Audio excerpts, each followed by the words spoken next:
Сайн цаана йогийн маш хэмжээ байна. Тэнцвэрийн байрлал нь гар хөл хэвлийн булчин чангарч ахаар төвлөлийг сайжруулахад тустай дасгал байгаа.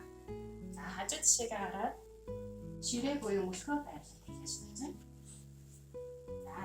За хоёр гарны хооронд мөрний хэмжээний зай аваад хоёр өдөрнийхээ хооронд ташааны хэмжээний зай авахыг ширээ байрлал буюу мөлхөө байрлал гэж нэрлэдэг.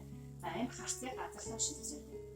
За энэ байрлалаас баруун хөлийг хоош нь өргөөд чигээр нь жигээрээ 100 гарын муу адил урагш нь өргөөд урагш нь сайтар хэмээл гэж үг.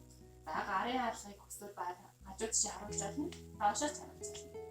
За эндээс харцыг гарын үзүүр рүү шилжүүлээд биеийн тэнцвэрийг олон энэ дээрээ 20-30 секунд байна.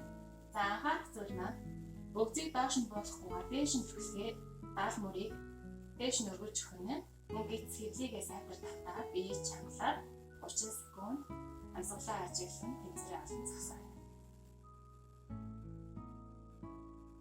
3 2 1. За энэс хөл гарыг дээрээ доош нь буулгаад мөлхөө байрлал шилжлээ. За одоо нөгөө талд юм адил талсан. Зүүн хөлийг хоош нь чигээр нь жигээд баруун гарыг урагш нь хэлээ. Гарын алгыг хажуу тишин харуулъя. За харц гарын үзүүр байгаад бие чангалаа гизээ татаад дээш нь мөрийг түлхэж өгнө. За энэ байрлалаа мөн 20-30 секунд ансгалаа ажиглан биеийн тэнцвэрийг олсон цагсаа. 3 2 1. За хөл гарыг дээрээ буулгаад хоошоо хүүхэд байрлалаар биеийг суллаж амжаа.